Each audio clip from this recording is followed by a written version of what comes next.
Tapi jika terkait dengan penunjukan Dirjen Bea Cukai misalnya di Kementerian Keuangan, yang bersangkutan. Kepala Kantor Komunikasi Kepresidenan atau PCO Hasan Hasbi menyarankan tulisan opini di Detikop yang mengkritik pengangkatan Jaka Budi Utama sebagai Dirjen Bea Cukai Kementerian Keuangan kembali diunggah. Pemerintah, kata dia, tidak bermasalah dengan berbagai kritik. Hasan mengaku belum membaca tulisan opini Detikop yang mengkritik pengangkatan Jaka Budi itu. Oleh sebab itu, Hasan belum berkenan menanggapinya. Namun dia mengatakan pengangkatan tersebut sudah sesuai dengan prosedur. Diketahui Jaka sudah mengundurkan diri dari jabatan TNI pada 2 Mei 2025. Lalu, surat pemberhentian dari Presiden telah keluar pada 6 Mei 2025. Lebih lanjut, Hasan meminta penulis opini di Detikkom untuk melaporkan dugaan intimidasi kepada aparat. Tujuannya agar bisa diketahui pelaku hingga motif intimidasi itu. Sebelumnya, seorang penulis opini di Detikkom menulis artikel berjudul Jenderal di Jabatan Sipil di mana merit ASN yang terbit pada 22 Mei 2025. Ia mempertanyakan pengangkatan Jaka sebagai Dirjen Bea Cukai Kementerian Keuangan. Pengangkatan Jaka yang sempat menjabat Sekretaris Utama Badan Intelijen Negara itu dinilai melanggar prinsip meritokrasi dalam pengisian jabatan ASN. Setelah tulisan opininya tayang, penulis mengaku mendapat intimidasi dan teror dari orang tidak dikenal. Redaksi Detikkom segera mencabut artikel itu dengan alasan keamanan penulis.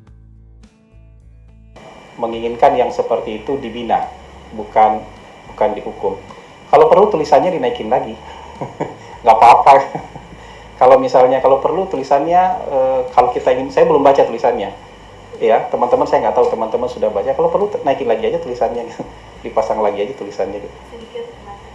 Jadi tulisannya itu kurang lebih soal mengkritiknya tidak adanya meritokrasi di TNI dengan ditunjuknya, maksudnya di Kementerian Keuangan dengan ditunjuknya salah satu purnawirawan Letjen Jaka sebagai Dirjen Bea Cukai. Mungkin ada tanggapannya juga terkait gugatan dari TNI itu sendiri dan lain sebagainya. Saya tidak mau menanggapi si tulisan itu, saya belum baca tulisan itu.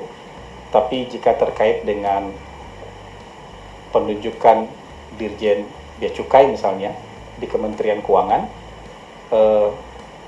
yang bersangkutan sudah mengundurkan diri tanggal 2 Mei dan tanggal 6 Mei sudah keluar pemberhentian dari Presiden, pemberhentian yang bersangkutan dalam dinas keprajuritan mereka, dari dinas keprajuritan Letnan Jenderal Jaka. Jadi sekarang Dirjen Bea Cukai yang baru saja dilantik itu statusnya adalah purnawirawan, sama sipil, dan status kepegawaiannya di Kementerian Keuangan itu berarti P3K, ya P3K yang menjabat sebagai Dirjen Bea Cukai. Gitu. Intimidasi juga kan kepada penggugat undang-undang TNI. Juga seperti apa Rasma sudah bisa memastikan agar tidak diintimidasi? Ya, lagi-lagi semua dugaan-dugaan ini harus dilaporkan kepada pihak yang berwajib supaya terang benderang masalahnya, ya. Kita ingin semuanya ini terang benderang, ya, tidak hanya sekedar menjadi isu, tapi lebih baik dijelaskan, dilaporkan kepada pihak yang berwajib. Dari pemerintah, semua tindakan-tindakan yang dalam koridor hukum itu kan dilindungi oleh konstitusi.